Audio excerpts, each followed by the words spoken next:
Hey everybody, welcome back to the Optometry Money Podcast, where we're helping ODs all over the country make better and better decisions around their money, their careers, and their practices. I am your host, Evon Mendrin, certified financial planner and owner of Optometry Wealth Advisors, an independent financial planning firm just for optometrists nationwide. And on today's episode, I take another break from the tax series we've been doing, and frankly, just a break from hearing me talk for 30 minutes. And I welcome back to the show Erich Mattei, Chief Vision Officer and President of Akrinos. And Erich joined me about a year ago on the podcast on episode 4 to talk about the cold start process and launching a successful cold start. And today, Erich and I talk about due diligence when purchasing a practice. What are some of the things that you need to look into and investigate to make sure that the practice you want to purchase is the right one for you and it supports the valuation? And if you're an associate thinking about purchasing a practice, if you already own one and want to purchase another, I think this is going to be a whole lot of helpful information. Erich is just a wealth of knowledge here, and we talk about financial due diligence, we talk about legal due diligence, and we talk about operational due diligence. So practice management, how the practice was actually managed. And so it was a lot of fun. I hope you get a lot out of it. If you have any questions, feel free to reach out to Erich. You can reach out to me as well. At Evon, E-V-O-N, at optometrywealth.com. You can check out all the links and resources mentioned in the episode in the show notes, which are on the Education Hub and our website, www.optometrywealth.com. And you can also check out all the other resources and articles and episodes we've done. And while you're there, feel free to schedule a no-commitment introductory call. We can talk about whatever is on your mind financially. You can get a free health assessment of your finances, and you can learn more about how we serve optometrists nationwide. And without further ado, here is my conversation with Erich Mattei.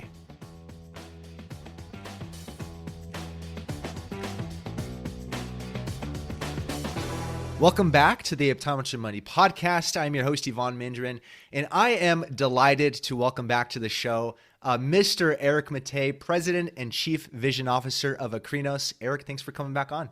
Evon, man, thanks so much for having me. Yeah, Erich, you had come on originally back in episode 4. So you are one of the first 5 way back when it was just maybe my wife and my mom listening to the podcast. You took that career risk to jump on the show. So yes, here we are. I've got a question. Were either of them inspired to cold? I think at the time we were talking about cold starting, right? Yes. Were any of them inspired to cold start a practice? I hope so. Yes. Say yes. Yes. Absolutely. Absolutely. Awesome. Yeah. And like you said, we had talked last time, episode 4, all about the steps to opening a successful cold start. And today I want to talk to you about a different route to practice ownership, which is purchasing an already established practice. Specifically, I want to dive into the due diligence side of it. But before we get to that, tell us just really quickly, if no one's ever heard of Akrinos, which would shock me at this point now, but what does Akrinos do? Yeah, thanks so much, Evon. So Akrinos, we specialize in cold starts, practice transitions, and practice modernizations. And we have a really unique way that we go about doing this because everything we were all about is establishing sustainable modern practices, right? As we like to say, Evon, you don't need a consultant, you need a modern practice. And that's what our team does. And listeners, definitely, if you haven't already, go check out akrinos.com to learn more. And as a matter of fact, you'll hear in this conversation today, we've got some really great resources we've made available around what goes into purchasing and transitioning a practice right there at akrinos.com. So awesome. And before we dive into due diligence, I just want to sort of reflect and get your thoughts on what is the actual opportunity right now out there for an associate doctor who's been thinking about, dreaming about owning their own practice, maybe doesn't want a cold start, but wants to purchase one that they really like. I'm thinking about what I've heard. I had Dr. Mick Kling, a Vision Source, recently on the podcast, and he, just within their own members, he talked about, I think it was about 30% of their members were expecting to transition out of their practices within the next 5 years. And I've seen other similar reports, surveys, and other publications. So to me, this seems like there's sort of like this wave of transitions expected to happen over the next 5 years, What are you seeing? What's the opportunity? Absolutely. Well, the fact is, right now we are seeing the largest single transition in practice ownership ever, and there's a variety of factors that are spurring that. But nonetheless, we definitely look at this as almost being like a gold rush of opportunity for that entrepreneurial OD that's ready to take that step into practice ownership. So as such, again, that's why it's such a fascinating time to really have conversations like this on platforms like here on your podcast, Evon, to really educate and empower all of your listeners who maybe know of an opportunity in their community. Heck, I would imagine how many listeners out there are they themselves. You're the associate and you were brought in with the opportunity to have the conversation about buying in. And that time is probably fast approaching. So that's what we're hoping to unpack here also, Evon. I mean, that's what I came prepared here to do today, was really to give your listeners who are ready to do this a really good, thorough understanding of what goes into their due diligence. And like you said, there's practices that are expected to be available to buy, the opportunities there to step into ownership, and banks are willing to lend. Absolutely. On the strength of that practice. There's funding available to take that opportunity. So there's a lot of opportunity out there for those that want it. For those that want to take that step. Do you know why that is, Evon? Do you know why banks? And I'm really glad you bring that up, because here at time of recording here, I know there's a lot of talk of like a recession, and there's a lot of recession indicators and such. But that being said, I'm really glad you bring up the point about the banks. Yeah. Do you know why the banks want to lend to modern optometrists that want to get into private practice? It seems to me like optometry is one of their lowest risk investments, meaning they are confident in the success of private practices. The public health need for routine vision and medical eye care is only going to continue to grow, given lifestyle choices, environmental factors, and longevity. And when you look at the scope of care that modern optometrists are capable of providing and meeting that need. And if we look at this also in the broader context of other elements of eye care, namely that collaborative relationship and working with ophthalmology and optometry together in best serving the patient, I mean, the future is radically bright for private practice optometry. And again, that's why banks are just absolutely lining up. So I feel like this is kind of like our kickoff, because I would imagine we got many listeners out there that are like, oh my gosh, that's me. I'm right here. I'm in this practice. Oh my gosh, but I know there's a lot of opportunity, but I'm scared. What do I do? So yeah, so man. So let's jump right into it. Where does an associate doctor find a practice to buy? Where do they get connected with that opportunity? Yeah, that's a really great question, Evon. So and obviously that's something that has changed radically in just the last handful of years with the advent of, well, social communities, social media, online communities. So we would say there's basically three primary sources you'll want to go to, right? That's going to be your classmates. So interestingly enough, I suppose this would have something to do with if you'd be open to relocating, but definitely keep in touch with your classmates. You probably have your network of connections from your graduating class. Keep in touch with them, because you might be surprised what type of stuff they are hearing through their network of connections. Second is going to be your state association.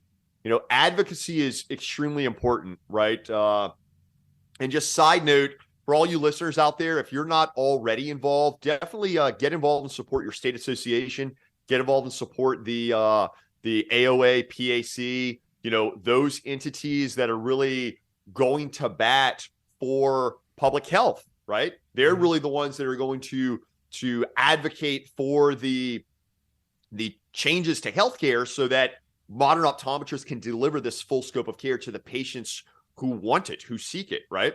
So that being said, again, state associations, get involved if you're not already. And then third, hey, the online communities, right? Online social media groups. I know ODs on Finance, they actually have some really great listings right there at their website. I believe ODs on Facebook has some job boards and exchanges. There's a variety of different sources, but I think the key takeaway listeners here is it's like, to answer this question of where do I go to find? Everywhere. What I'm getting at here is don't keep it a secret. Don't keep it a secret. Spread the word. Don't be afraid to get out there and show your interest. Also, because you may be surprised, and particularly in the local optometric community, if you get involved, as you get involved in your local state association, you may be surprised with some of these older retiring doctors, what type of opportunities they may have available if they just knew that there was a local doctor who was ready to jump in and do it. Yeah. So that's a great question, Evon. Among the long list of great reasons why you should get to know your peers and network with your peers, getting connected with these opportunities is high on that list. And let's say you're an associate doctor and you've found that opportunity, right? You've made that connection, you found that opportunity, you're considering buying this practice. What does due diligence actually mean? I mean, it sounds like something a lawyer should be doing. What does due diligence actually mean? And at what point in that whole process is that done? Yeah, man, that's a really great question. Okay, so first and foremost, what is due diligence? Think of it as being your investigation, your seek to find out, if you will. And if you think about it, right, we go through due diligence with just about every decision we make. How many of us are married or have a life partner, right? Yeah. There's a degree of, if you think about what the courtship process is, the dating process is, it's basically the due diligence in selecting said life partner. Yep. So I'd like you to think of due diligence in purchasing a practice as being just that. Now, when we toss that out there, you're probably overwhelmed with a rush of all of these variables that are thrown out there. And that's why what we want to do is we want to start by organizing your due diligence into three lanes. There's going to be, each of which we'll jump into here in this conversation, right? Mm-hmm. There's going to be that financial due diligence, which is all about assessing the books and the financial health of the business. There's going to be the legal due diligence, which is all about, well, the legal aspects of the business. And then third is practice management, right? And I think what we often find is that in each of those, it's when we can really start to dig a bit deeper and organize that due diligence that's really going to kind of position the buyer, right? That the person purchasing the practice, best position them to go to the table for negotiations. And if the negotiations are seen through and it becomes their practice, ensure that they have that plan in place of how they're going to proceed. And that's where we get a bit into the practice management stuff. So to answer your question, think of your due diligence as just that. It's the process you're going through to find more information. And again, I liken it to the courtship, right? Yeah. You're going to date someone for some time. You're really going to get to know them before making that commitment. In this case, you really want to understand the financial integrity of the practice, the legal integrity of the practice, and the practice management and operational integrity of that practice. And in terms of where that due diligence happened, is this at the very beginning stages of buying a practice? Is among the very first things you're going to want to do is start to dig in and do that due diligence?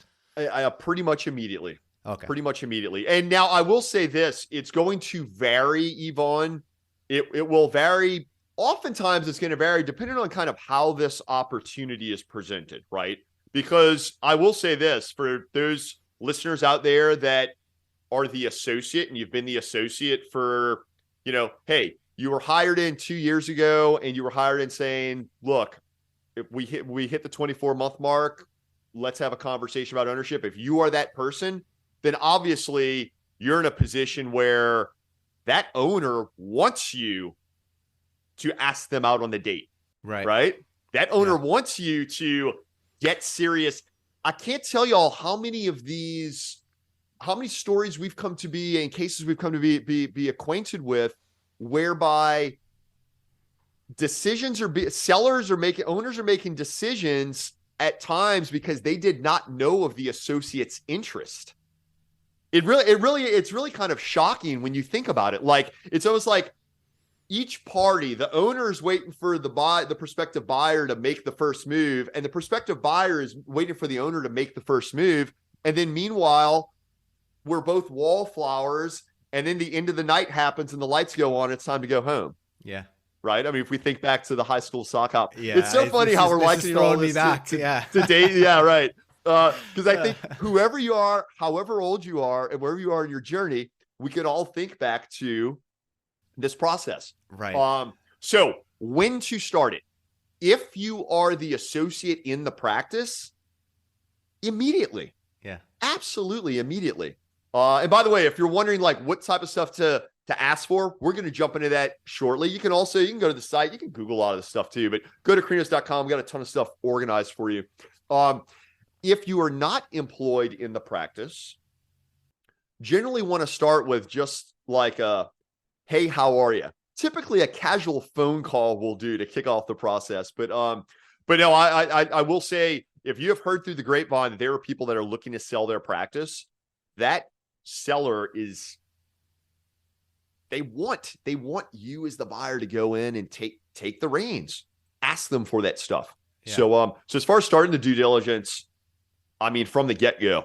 Yeah, I've even heard it. I mean, in that first conversation, if you're not working in that practice, even like a cup of coffee. I mean, literally just like dating, absolutely, like even just a cup of coffee to get to know that selling doctor's way that they're running the practice, their intentions after selling. Just to get to know, you can learn a lot about the practice you may buy just through a cup of coffee and something as informal as that. So let's dive in then. Let's start with financial due diligence. What does that look like to do financial due diligence? What are you looking for? Yeah, so financial due diligence, it's all about the financial health of the practice, right? So this is where you're digging into the financials. So as far as the financials go, you're going to want to look at the balance sheet. We'll get access to the profit and loss. If the seller has a valuation, obviously you're going to want to have access to that valuation. If the seller does not have a valuation, highly recommend you explore getting a valuation done. And again, you can learn more. There's a lot of great resources out there. We got a lot of stuff, great stuff on hand, what have you. But the financial due diligence is really all about pulling together the startup cost of the venture, pulling together. So in this case, it would be purchasing the practice. So financial due diligence, really you want to dissect these financials so that whatever this asking price is, you can kind of back that up, right? So whether that's utilizing a valuation that they've already provided you with, or if they're just giving you their tax returns, again, their P&Ls, their balance sheet, if they're just giving you those tax returns, it's going to start with the valuation process of determining what that price may be. So your financial due diligence is really all about inspecting, doing a bit of forensics on those financials. Now, some of the things that we like to get into particularly is factoring in and pulling in, and especially for those listeners that are buying the fixer-upper. And if you're eyeing the fixer-upper, you know what I mean? Well, I'll start by saying this, Evon. Very few practices are optimized modern practices. Again, okay. I said it earlier. Then what do folks really need? They need a modern practice. Yeah. So that being said, to you listeners out there that are looking at some of those big time fixer-uppers, like these things, like they haven't been, like the carpet hasn't even been changed in the last 40 years. Okay. When you're going through, when you're, kind of kicking off your due diligence, you're not only inspecting like the due diligence of what's going on now, but you'll really want to get into kind of understanding, okay, what more is it going to take for me to make this happen? And that's why it's important to kind of start to throw these ideas around when you're doing the financial due diligence, particularly if you're going to have to like make some hefty investment to really modernize this practice, Yeah. So that's an interesting point you make in that you're looking to the financials of the practice. You're looking at tax returns. You're looking at the cash flow statement, balance sheet, profit and loss, and you're looking at it to say, okay, is this a practice you want to own on the one hand, but you're also trying to figure out what price should you be buying this practice at? Exactly. It's trying to figure out, because ultimately when you buy a business, any business, it could be an optometry practice, it could be XYZ public stock on the exchange, you're buying current equity plus the expectation of future profit. Yes. You're buying the right to future profits of that business. So you need to find out, okay, what is it generating now and what can I expect it to generate in the future? And that's all sort of bundled into to the valuation, the sort of that expectation. So check this out. This is really cool. And to you listeners out there that maybe yourself right now, like you've got financials, maybe you have a valuation and some of these items from this prospective seller. But this is where you really want to get into, something that you touched on, Evon, had to do with like the appreciation and the value of this practice. And this is where we like to get into really exploring what the opportunity costs are of purchasing the practice. Mm-hmm. So there's some really cool, really cool scenario analyses and forecasting you can go through to kind of pick the practice apart as is and then put it back together with the changes that you want to have made. For instance, this may include adding a specialty, expanding the scope of care, increasing capacity. Man, that's a huge opportunity with a lot of these doctors that have perhaps waited a bit too late before looking to sell their practice, because there are a lot of doctors out there that do not have the associate that's been around the practice. They're a little late to the table and wanting to sell their practice, but these are also typically the biggest fixer-uppers. This is where the biggest opportunity is, as a matter of fact, for someone wanting to purchase a practice. The fact is this: cold starting a practice is going to set you up, typically, vast majority of the time, your largest lifetime financial gain as far as the growth and the value of that asset, right, and everything that spits off over its lifetime to you. Cold start is going to be top. Okay. Next to that is going to be that deep fixer upper. Like, oh my gosh, this thing looks like it's something out of one of those classic movies that my grandparents have shown me. You know what I mean?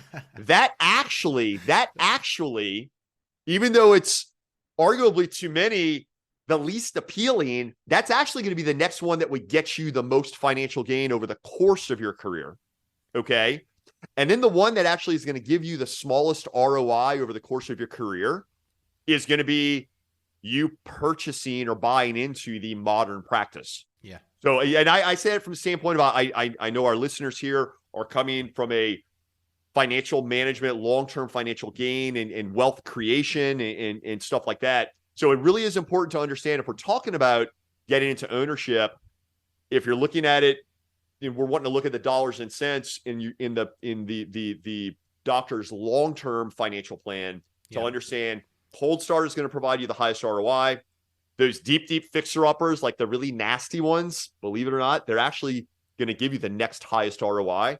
Yeah. And then the modern ones, the one that is presumably most appealing to go in and purchase as is, if we're looking from a wealth standpoint, the least. Now, but mind you, reverse the let's look at it from a different metric, and let's say implementation, practice management, cash flow from day one. Well, then all that's reversed. Yeah. Then the modern practice, the one that looks really attractive, move in, ready. Well, yeah, it is.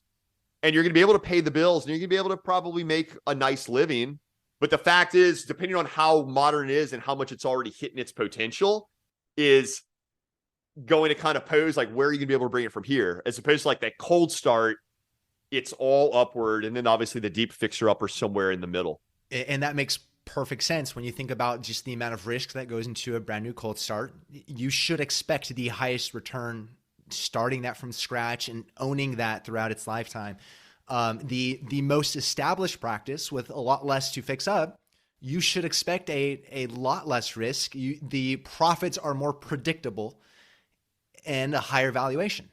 So you should expect to pay a higher price and get a lower rate of return over time. And that fixer upper is somewhere in the middle of that. And two things I want to touch on that I think you said were interesting. Number one is when you look at the financials of current performance of the practice, what are some things you're looking at? And maybe we don't have to dive into every detail, but just on a higher level overview, like what are some things you're actually looking at? Sure. Yeah. Okay. So it's going to start with consistency of top line gross revenue. Consistency of top line growth revenue. I say consistency, whatever. Definitely pick up on the trend in top line gross revenue. That's why you're going to want to look at a minimum of the last 3 years. If you can get the last 5 years, have that seller CPA pull the last 5 years and throw them into like an aggregate. It's really important to see that. Not everyone bounced back from COVID. If that practice did not bounce back from COVID, I'm not going to say it's a red flag. But I'm going to say it's opportunity, but it's also something that's definitely going to put some big downward pressure and should rightly put downward pressure on the value of the practice. But definitely perhaps should be kind of like, well, why didn't they bounce back? Yeah. Because most everyone bounced back in year one post-COVID. But to put it in broader, and why we suggest if you can get 5 years, we like to look at 5 years because, man, you can really get an idea of like, what kind of growth were they on? What kind of decline were they on? Were they kind of steady? So you're going to, like as you mentioned, we just came out of COVID, so getting a 5-year period gets you a little bit before that event and a little bit after that event. So maybe a little bit normalized numbers there. Yeah. So we like to look at that for starters. Okay. Second, we like to just look at overall benchmarks across expenses. Just to see that, hey, the COGS, the payroll, and actually payroll's the big one. And we're going to touch on that, I think, maybe a little bit in this conversation. Yeah. When we're talking about practice management, due diligence. So we'll maybe shelve that for later in the conversation because that's a big conversation unto itself. But getting back to what else to look for in the financials, also look at how the doctor is compensating themselves. Then ultimately what that net income is, like what is the exact profitability of the practice? There's so much misinformation out there, Evon. It's scary. It really is scary how much misinformation is out there regarding how to look at this stuff. So that's why it's really important to you yourself do the due diligence. Take the time to do it.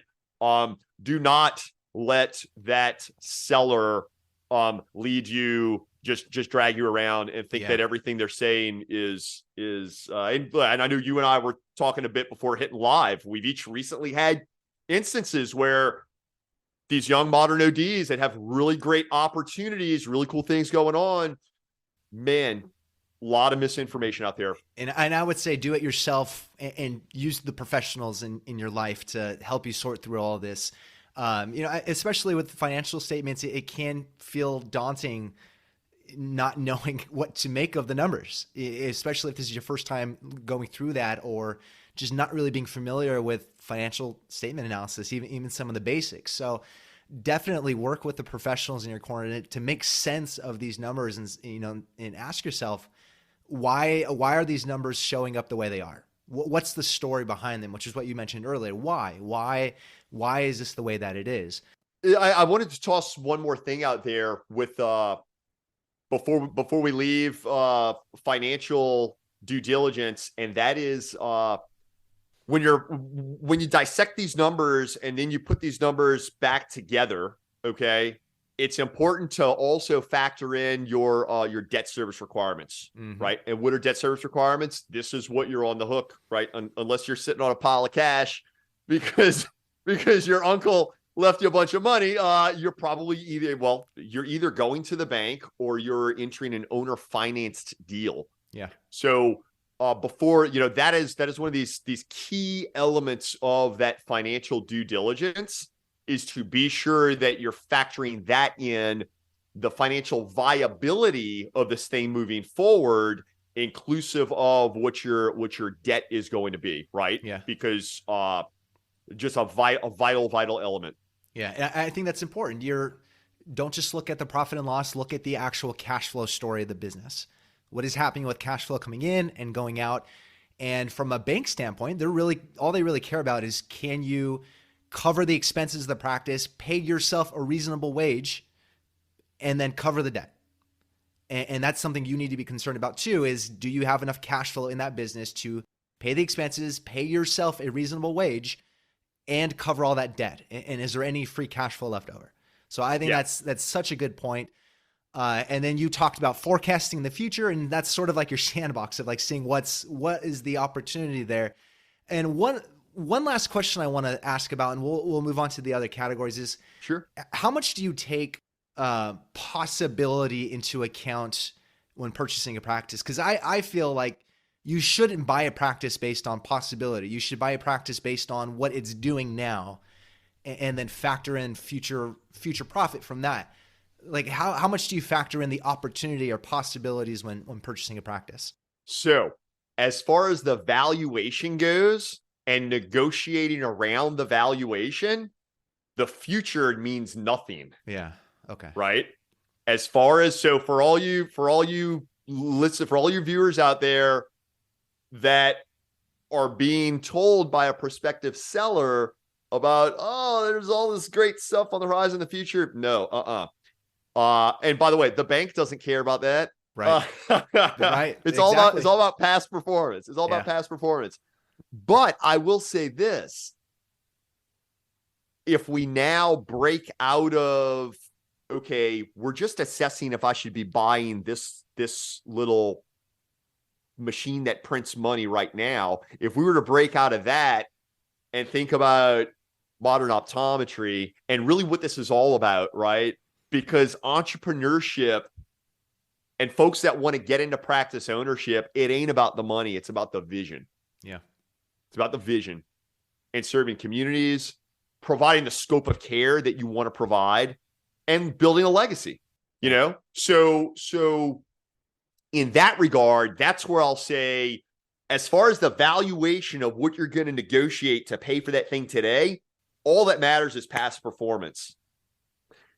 But as far as the future and all these things, that's where we start getting into feasibility and, hey, okay, so now we're going to start making changes. And I want everyone to know that due diligence, if due diligence, you're like, oh man, this seems like a bunch of homework. I feel like I'm back in like high school. I got all this due diligence. All right, y'all, this is a step. This is a step. Yeah. It is so incredibly important. There's going to be so much time to have fun implementing the changes. And look, and by the way, Evon, we're going to have more conversations later episodes as far as things with when new practice owners come into ownership after purchasing the practice, things to be done to go. But all right, so back to due diligence. Anything else on financial due diligence? Are we good? I think we can. No, I think that's good. I think that hits everything. Let's talk about legal due diligence. Legal due diligence. Fantastic. Well, I mean, I don't get as excited about legal due diligence as I do financial and practice management. Hire an attorney. Okay, let's move on. Hire an attorney. No. It is legal due diligence, right? This is all about checking the legal house. And it's really important that you get that done before you get much further down the process. Okay. But there's a few key elements here, right? First and foremost has to do with just the legal status of that business. Are there any liens against the business? Any kind of sort of like outrageous things that you should definitely be made aware of before you go any further in those conversations. So review of the legal documents, definitely, it's going to be imperative to access any and all legal documents from the seller. Mm-hmm. Inclusive of employment contracts, inclusive of, again, if there's any liens against the business, if there are partners involved in the business presently, it is vital. So if you're buying in to become a partner in a business, and if there's going to be any element of co-ownership, then that operating agreement is absolutely vital. So if you're buying in as a partner, hey, look, get access to that established operating agreement that they may already have going on. You really want to be fully aware of what you get yourself into. Remember what we're doing here. We're going on these dates. We're going on these dates before making the big commitment. So also here on the legal front, it's important to consider what that bill of sale will look like. And particularly if there is an owner financing component to it. Also, if there is an element where that owner may stick around and work for you as your employee or your associate, just important that bill of sale is going to include, On the legal front, we want to eliminate all ambiguities. Okay. So think in the same way when we're talking about that financial due diligence, and like when you're doing the valuation, and then when you're doing like financial feasibility studies, like your forward-facing stuff, your own financial forecast feasibility analysis. Remember, all that financial stuff is about eliminating ambiguities to cash flow and the bottom line. Legal due diligence is about removing all those ambiguities around the legality of it, right? So it definitely understand what that bill of sale is going to look like. If there will be a partnership component, definitely explore what that operating agreement is, right? Yeah, and one thing I've heard about and had conversations about is look at what is the occupancy situation of that practice. Who owns the building? Is there a lease? Can you take on that lease? What are all the stipulations around that? I think that can be a really tricky and super important part of that whole legal due diligence. So I wish we had another hour just to dive into that because there's so much to talk about. Do you have anything just quickly you want to mention about looking at the lease or anything like that? And by the way, we're good on time. We're Okay. good on time. Okay. So also on the legal due diligence, right? So you mentioned that lease piece. Okay. Lease, absolutely huge, right? Now, and why is that, right? Why is the lease so important? Well, and by the way, I'm going to speak here as though we were speaking cold start, but all the merits of it are the same. Because the fact is this, the location, and this also definitely applies to those that are looking to buy the deep fixer upper. Like think about that fixer upper practice that like before you take over, like it really needs a full renovation. It needs a build out, right? So location and optimizing the build out. And by the way, this all ties back to the lease. The reason why the lease is so important is because that's that legally binding document that anchors arguably the single biggest decision. We're talking marketability. So location, marketability of the practice. We're talking about the startup cost. So again, if you're buying that deep fixer upper, how much is it going to cost you before signing that new lease to buy this practice and then sign the lease into your name? Before biting that bullet, we really need to understand exactly how much it's going to cost you to actually modernize this place. So this is where purchasing and modernizing the fixer upper is really, really similar to that cold start process, right? I mean, they're pretty much lockstep. They're just, you know, so getting back to lease, right? We're talking marketability, location. You want to be aware that your vision for the practice continues to suit that location. Case in point, if you're wanting to open a pediatric myopia management specialty practice, don't do it in a retirement community. So perhaps if you are going to cold start or purchase and modernize a practice in a retirement community, perhaps your chosen specialty should be ocular disease or dry eye or lifestyle vision, you know? So understand that lease, location. Does the physical location of where you sit? We know that 80% of patients reside within a 5-mile radius of their provider. Okay.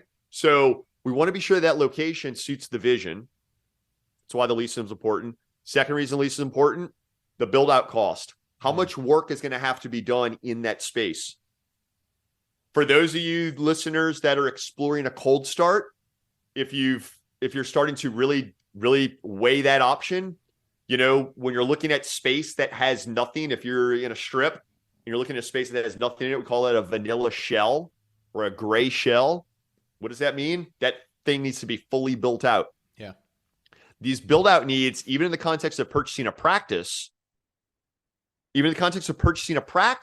there may be build out needs. So before signing that lease, what, if any, are the build out needs in this location?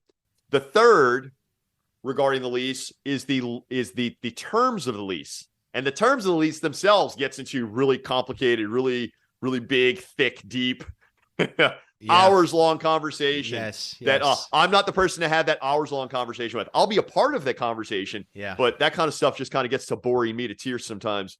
But which is funny because I think it's fascinating, but I just, please hire an attorney that knows these transactions in and out to go through all this with you. This is potentially the biggest transaction in your life, if not one of the most important transitions in your life.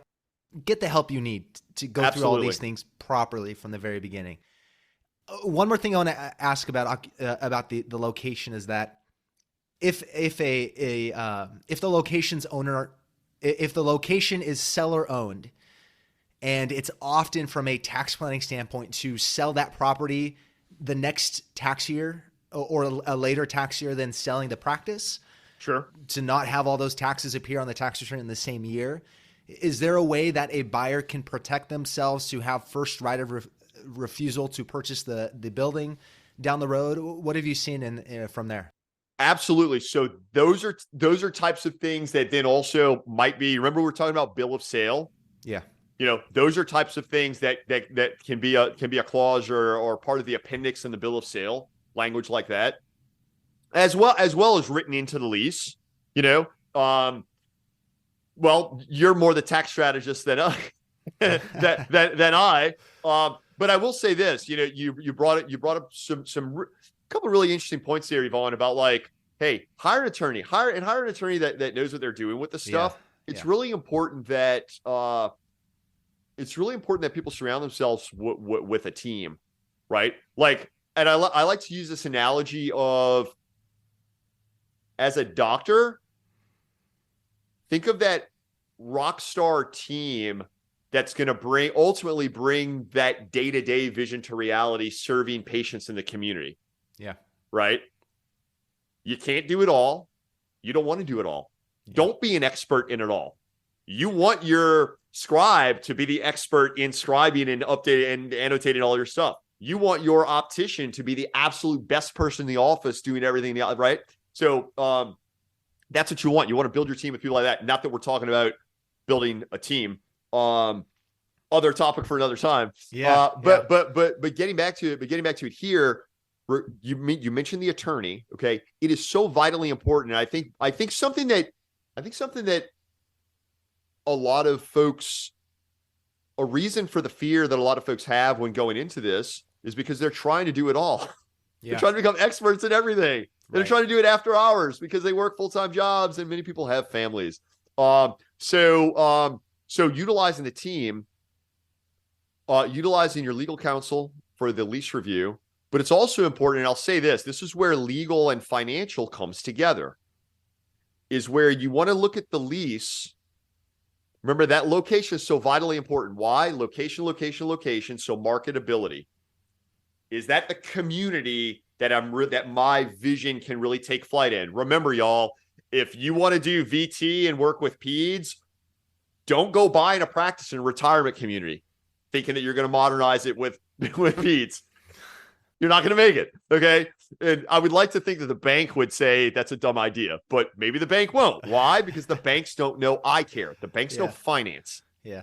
Right. So that's where you'll actually notice some of the different due diligences start to actually kind of intertwine, at least from my perspective, is where these things really start to intertwine.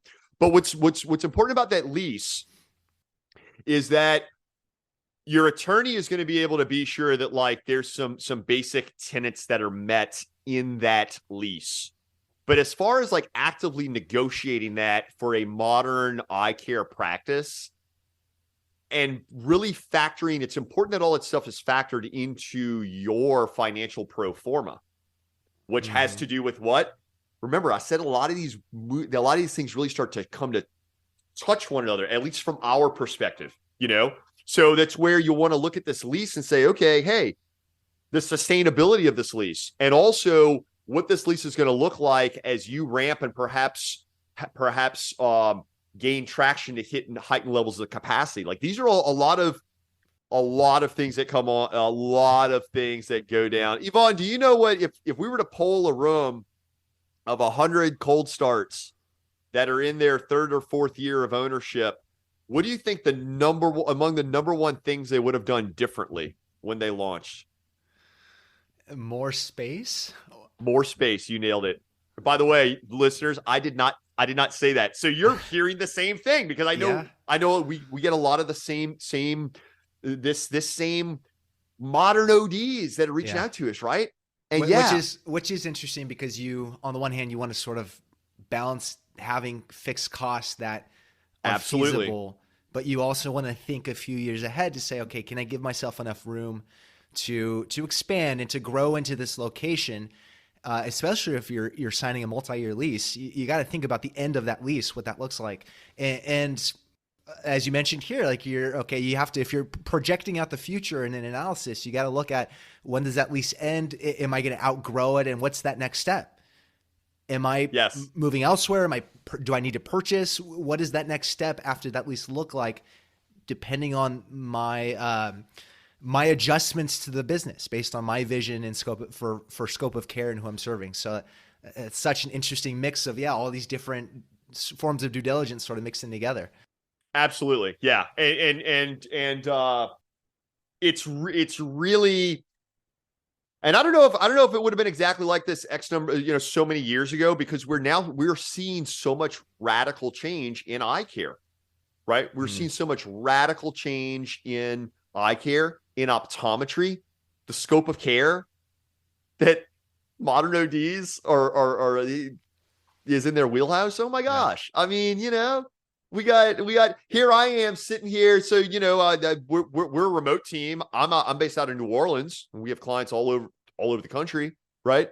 But here I am in New Orleans, and, Louisiana expanded scope of care, a radical, very aggressive, exciting scope of care expansion back in 2014. Mm-hmm. And what that has done for the residents of Louisiana, oh my gosh, outrageous what it has done for healthcare. So, that's just one small example. That's not even getting into all this really cool far out, sports vision, aesthetics, lifestyle vision, ocular health, and all these really cool emerging. Anyhow, again, we're not going off in another direction, but it's so important, because what this all ties back to is that audience out there, listeners, you have this vision for this modern practice. These are the things, though, that need to be done. That due diligence and pulling all that stuff together in your financial pro forma, your financial forecast and feasibility analysis, and being sure that this is something you really want to invest your time and money in. Yeah. I think that's such a good point. And let's talk about operational or practice management due diligence. So what does that look like? What are you looking at? Yeah. So, this is typically where doctors have the vision. That's why I like to say, what do? We bring vision to reality. It's kind of a play on words, but I mean, that's it, because we all have this vision. And, look, and Evon, I know you and we've discussed this previously, as far as each of us in our vision of our respective organizations and how we serve doctors. Yeah. We have a vision of what we want to do, but it's how do we get there, right? So the practice management due diligence is all going to be about really understanding the operations behind what's driving those numbers. Evon had said it earlier in our conversation when we're talking financial due diligence, as far as understanding what kind of dig into the trenches and understand stuff better. Practice management is where now we can bring the financials, and we know what the date of day is that's driving those financials. I'll tell you, one of the most exciting parts of a conversation that I have oftentimes, there's a lot of fun with doctors looking to buy these practices, and we'll just each hop on a calculator and we'll have some fun playing with some calculations, and piecing back and kind of figuring out some of these metrics. There's a buzzword for you, metrics and KPIs, right? Because at the end of the day, when we're looking at buying a practice and we're looking at all these numbers, it's really important for us to tie all this back to what is the operational stuff that's truly being done on a day-to-day basis that's bringing in that revenue, whatever it may be. So we're talking about practice management due diligence. Obviously, you're going to start by getting personal. I mean, I had said this earlier in our conversation. That is, don't stand on the sideline. Don't wait for them to pick up the phone. Don't wait for them to say hello and extend the hand. You know, I remember years and years ago, somebody shared with me, 90% of the population is waiting for the other 10% of the population to reach out and say hello. So be that 10%. You know what I mean? Be that 10%. Get personal. Reach out to them. Analyze the business. We now live in an age where, and even with a lot of these fixer-uppers that are being sold, they're on EHRs. Look, if they're on EHR, there's so many reports. I mean, you can have them pull reports for everything under the sun. Reach out if you need some guidance too. I mean, we can kind of like direct you on where to go, but dig into assessing what all that looks like, right? Because remember, what we really want to do when looking at purchasing this practice is, we don't want you to, well, maybe you want to, but I don't think anyone that would be a part of your team would want to see you go and borrow a lot of money from a bank and purchase something that's worth X, whatever that valuation has come at, right? It's worth this today. And then in 10 years, when you're ready to bring on an associate, because by the way, for all you listeners out there, right now you're listening as someone that's ready to get into ownership. This is going to happen for you. Whether you purchase this practice that you're thinking about purchasing, whether you end up purchasing another practice, or whether you cold start, if you're listening to this, chances are you're going to find this vision is going to come to reality for you of ownership. Mm-hmm. Okay. But here's the deal. I don't think myself or Evon or anyone around here that's here to provide these resources to be a part of this, I don't think anyone would want to see you go to the bank and borrow a chunk of money to purchase something and then see in 10 years that chunk of money is worth pretty much what it was today. Yeah.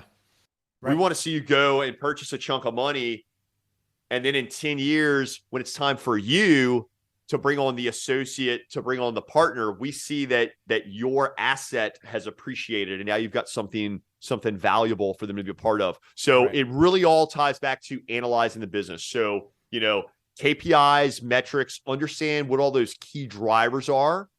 In so doing, also, this is where you'll start to be able to understand and identify some of the constraints. And we like to look at those as opportunities, right? I mean, it's all about opportunity. Yeah. So this is also where it's really important. You remember we had mentioned earlier talking about, we were talking financial due diligence. We touched on payroll. Y'all, practice management due diligence, get to know the team. I was at I think it was on LinkedIn recently, and a buddy of mine from another industry had mentioned something like, hey, culture or strategy? Just kind of tossed it out there. I think he'd written a little op-ed article about it. He's like, what do you think? Culture or strategy? And obviously that's a highly debated topic. Evon, culture or strategy? Culture. I have heard it said on my podcast by a multiple location practice owner, culture eats strategy for breakfast. Boom. And do you know why? Without the people, ain't nothing happening. No strategy is executed without the people. That is absolutely it. Right. The strategy, all the strategic ideas are just bubbles floating in space up there, right? Yeah. They're just little thought bubbles. But how do we bring those thought bubbles to reality? It's people, y'all. Yeah. And culture's at the core. Yeah. Culture's at the core. So practice management due diligence. Remember, your vision will not come to reality without people. And understanding what's going on and what that culture is like in the practice is absolutely vital. So here, look, this is where it's going to be really good. You definitely want to have some good heart-to-heart with the doctor, get personal with the doctor. Y'all, it's really easy. Look at tenure. Look at tenure of employees. Look at turnover. Look at also when we're talking here and we're talking people and we're talking people in the context of your practice management due diligence, get that employee handbook, get that code of conduct, get those job descriptions, those procedures manuals. By the way, if the seller doesn't have this stuff, listeners, whether you're buying, whether you're cold starting, whatever, do yourself a favor. Do this. Take the time to explore this stuff. Take the time also, once you take over, to get this stuff created for yourself. Evon, as a matter of fact, that's a whole other conversation, the degree to which it's the balance of leadership and management. I mean, that's really what's kind of the ultimate If you want to, that's another common denominator. I think those practices that really do very well, and these doctors have really quality, sustainable practices. Mm-hmm. Okay, so good balance of leadership and management. Good balance of leadership and management. And what I mean by that, y'all, when we're talking management, we're talking here more the structure of things, right? And I know we're kind of breaking out of due diligence talk briefly here, but we're talking about structure. So what I mean by structure, how often, and as a matter of fact, listeners, how often have you maybe been in a practice working as an associate and perhaps observed stuff's not getting done? Mm-hmm. Responsibilities are not being upheld, right? Because it is a workplace. People are being paid for their service to be a part of it. And as such, their responsibilities need to be met. But how many times have you seen responsibilities are not being met and yet nothing's being done about it? Yeah. And this goes on for weeks and bingo. Yeah. And it goes on for weeks and months and years. And this is where some of the due diligence, where we see these due diligences start to cross-pollinate because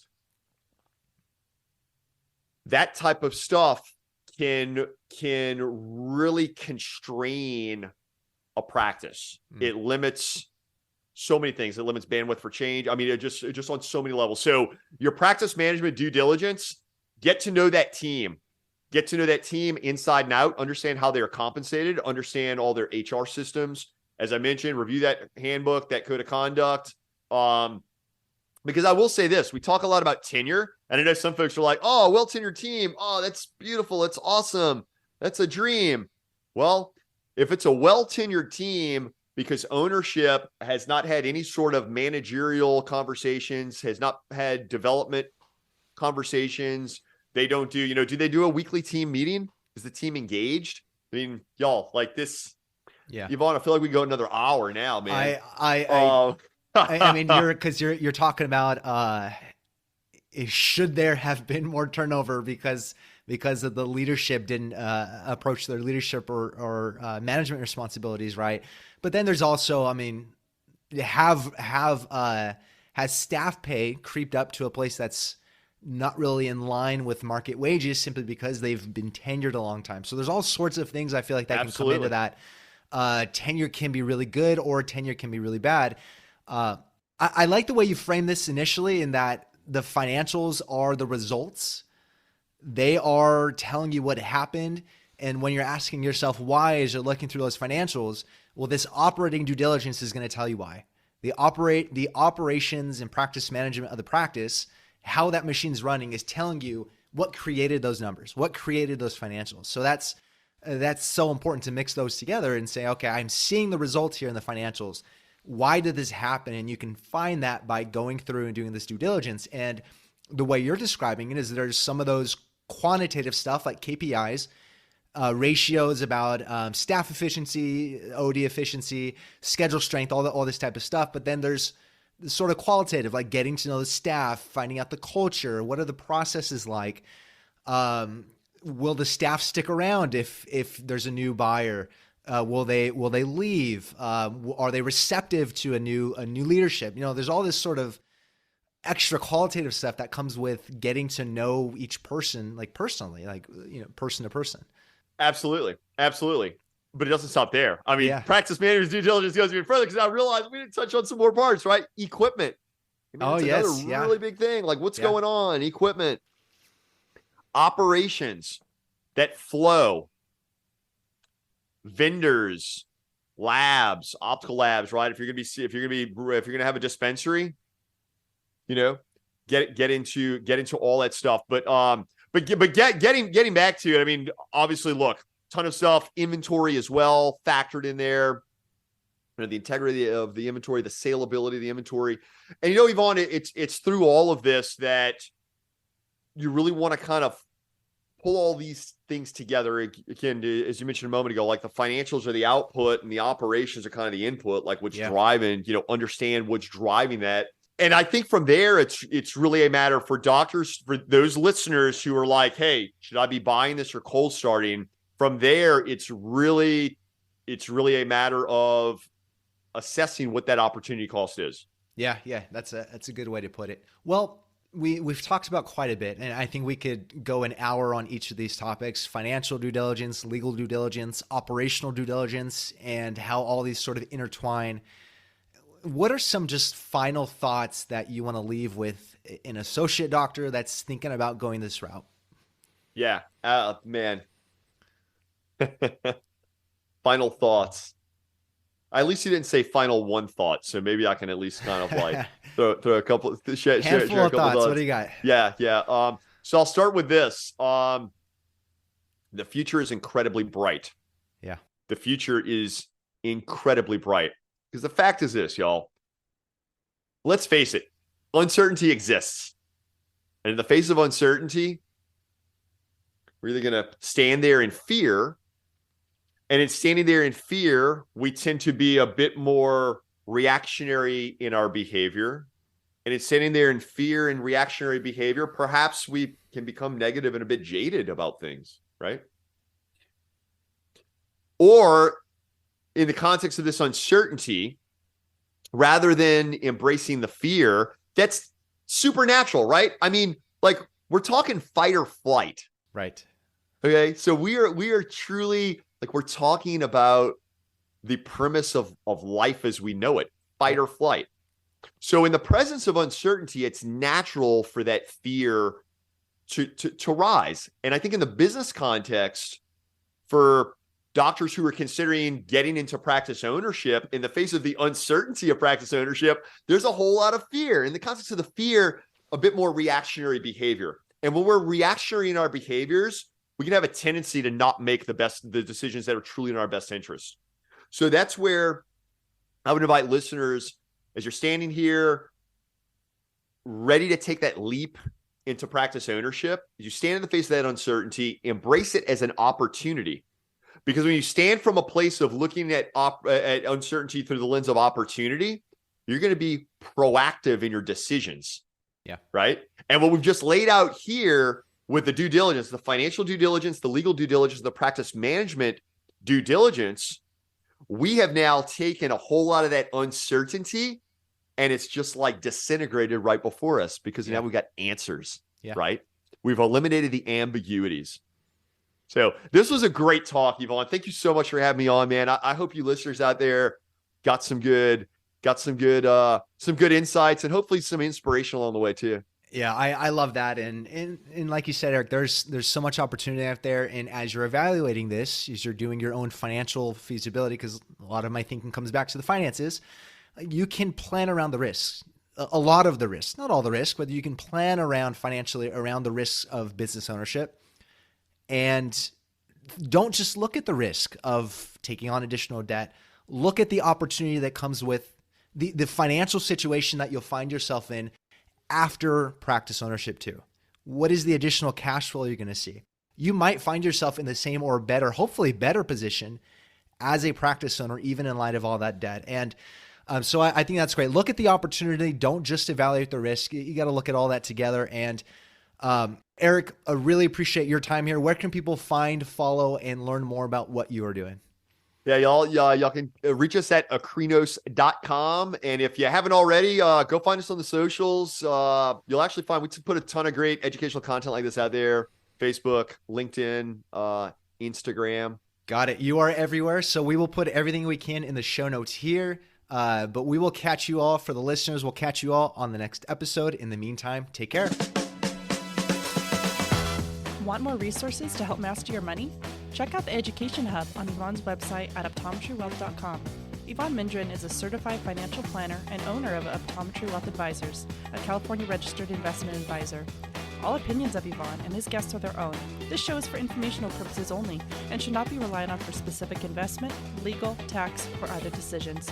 Clients of OWA may own securities mentioned on this show.